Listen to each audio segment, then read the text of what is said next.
فبأي آلاء ربكما تكذبان. تو اس میں ایک چیز میں ایک حدیث آپ کو سناتا ہوں, اس کے بعد اپنا بیان ختم کرتا ہوں. عبداللہ ابن رواحہ رضی اللہ تعالیٰ عنہ, عرب جو تھے نا یہ عورتوں پہ بڑے سخت ہوا کرتے تھے, خاص کر قریشی. جو قریشی لوگ تھے نا یہ بیویوں پہ کیا ہوتے تھے, سخت ہوتے تھے. لیکن اسلام آنے کے بعد کیسے تبدیل ہوئے. عبداللہ ابن رواحہ رضی اللہ تعالیٰ عنہ نے وہ اپنی باندی سے کہا کہ میری اس بکری کی خاص طور پر تم نے کیا کرنی ہے, حفاظت کرنی ہے. تو اللہ کی قدرت کہ وہ بھیڑیا آیا اور اس بکری کو کھا گیا. عبداللہ ابن رواحہ کا غصہ آیا اور انہوں نے ایک تھپڑ لگا دیا باندی کے, صرف ایک تھپڑ مارا ہے, بیوی کے نہیں بلکہ, حالانکہ باندی کا درجہ بیوی سے, باندی تو نوکر ہوتی ہے نا, غلام ہے, لونڈی ہے, اس کا وہ مقام تھوڑی ہے جو بیوی کا ہے. ایک تھپڑ لگا دیا. عبداللہ ابن رواحہ رضی اللہ تعالیٰ عنہ چونکہ مسلمان ہو چکے تھے نا, زمانہ جاہلیت میں تو ہوتے تو 20-30 تھپڑ مار دیتے کہ بھئی اس نے غلطی کی ہے. ہم ہوتے ہم کیا کہتے ہیں, یار بھیڑیے نے کھانا تھا تو اسی بکری کو کھانا تھا ہے بھائی, اور بکریاں نظر نہیں آئیں, اس کا مطلب تمہارے بھیڑیے کے ساتھ کیا ہیں, تعلقات ہیں. ٹھیک ہے, تم نے مخبری کی ہے بھیڑیے کو, اسی کو کھاؤ آ کے. 10 باتیں سوچتے اور منفی ذہن چلتا.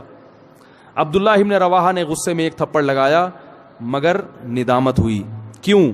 اسلام لا چکے ہیں, ان کو پتا ہے کہ ایک ایک عمل کا قیامت کے دن جواب, بولو بھائی, دینا پڑے گا. اگر اس میں باندی کی غلطی نہیں تھی تو میرا تھپڑ قیامت کے دن اعمال میں لکھا جائے گا, اور عین ممکن ہے کہ باندی کی غلطی نہ ہو, کیونکہ بھیڑیا جب آتا ہے تو وہ تو نگرانی کے باوجود کھا جاتا ہے. اب احساس ہوا تو رسول اللہ صلی اللہ علیہ وسلم کے پاس آئے, عرض کیا یا رسول اللہ میں نے باندی کو تھپڑ مار دیا, کیا مجھ سے ظلم تو نہیں ہوا؟ مختصر سنا رہا ہوں حدیث. آپ صلی اللہ علیہ وسلم نے صحابی کو حکم دیا کہ اس باندی کو آزاد کر دو.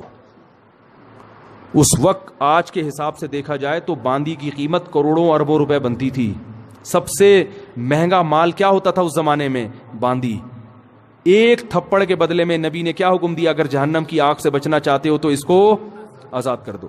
عبداللہ ابن مسعود رضی اللہ تعالی عنہ نے ایک دفعہ اپنے غلام کو مارا. وہ بھی غلام تھا, نوکر تھا, بیوی نہیں تھی. غلام کا مقام تو بیوی سے کم ہوتا ہے. جب مارا تو آپ صلی اللہ علیہ وسلم نے کیا حکم دیا, فرمایا اللہ اقدر علیک منک علیہ, اے ابن مسعود جتنی تجھے اپنے غلام پہ قدرت ہے نا, اللہ کو تجھے اس سے بھی زیادہ قدرت, اللہ کو تجھ پر اس سے بھی زیادہ قدرت ہے. تو آج اس کو مار رہا ہے اس لیے کہ تیرا نوکر ہے, یہ کچھ نہیں کر سکتا. اللہ تیرے گناہوں پر اگر سزا دینا تو بھی کچھ نہیں کر سکتا, کیونکہ اللہ کو تجھ سے بھی زیادہ طاقت ہے. تو جیسے تو یہ چاہتا ہے کہ تیری خطاؤں کو اللہ معاف کرے, تو بھی اپنے ماتحتوں کی غلطیوں کو معاف کر. عبداللہ ابن مسعود رضی اللہ تعالیٰ عنہ ڈر گئے, فرمایا ہوا عتق لوجہ اللہ یا رسول اللہ, بس اس کا کفارہ یہ ہے کہ میں نے اللہ کے لیے اس کو آزاد کر دیا. فوراً آزاد, کروڑوں روپے کی ملکیت ضائع کر دی اپنی, آزاد کر دیا.